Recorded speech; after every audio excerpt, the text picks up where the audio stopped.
আজকে আমি যে বিষয়টা নিয়ে কথা বলবো সেটা হলো ওভারিয়ান সিস্ট। ওভারিয়ান সিস্ট কি এবং ওভারিয়ান সিস্টের কারণে কি কি উপসর্গ দেখা দেয় এবং এর সাইড ইফেক্টগুলা কি। তো প্রথমেই জানতে হবে ওভারিয়ান সিস্টটা কি। আসলে ওভারিয়ান সিস্ট হলো মহিলাদের ওভারিতে দুই পাশে দুইটি ওভারি থাকে, সেই ওভারিতে যখন সিস্ট হয় সেই সিস্টগুলাকেই বলে ওভারিয়ান সিস্ট। আর সিস্ট হলো কিছুটা গায়ে ফোস্কা পড়লে যেমন পানি জমে থাকে, থলথলে মতো মনে হয়, ঠিক সিস্টটাও এরকমই।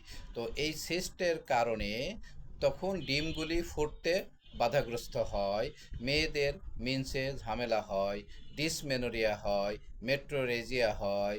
তো এই যে সমস্যাগুলির কারণে সে অনেক সময় কনসিভও করতে পারে না। কারণ যদি তার প্রতি মাসের এই পিরিয়ডটা যদি রেগুলার না হয়, সে তখন মা হতে পারে না, আস্তে আস্তে বন্ধ্যাত্বের দিকে উপনীত হয়।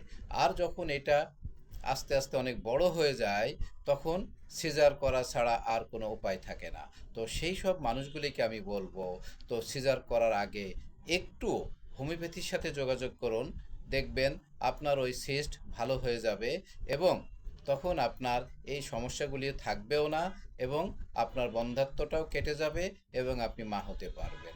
এছাড়াও বন্ধ্যাত্বের আরও অনেকগুলি কারণ আছে, সে কারণগুলি না হয় আরেক দিন আলোচনা করব, কিন্তু সিস্টের কারণে যে বন্ধ্যাত্বটা হয় সেটাই আজকে আপনাদের জানালাম।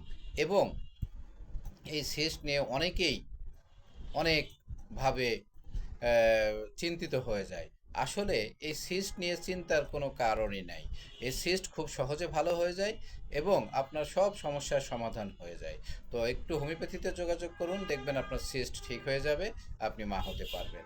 আর মা না হওয়ার অনেকগুলা কারণ আছে, সে কারণগুলো আরেক দিন আপনাদের মাঝে ভিডিও নিয়ে আসবো। আসসালামু আলাইকুম।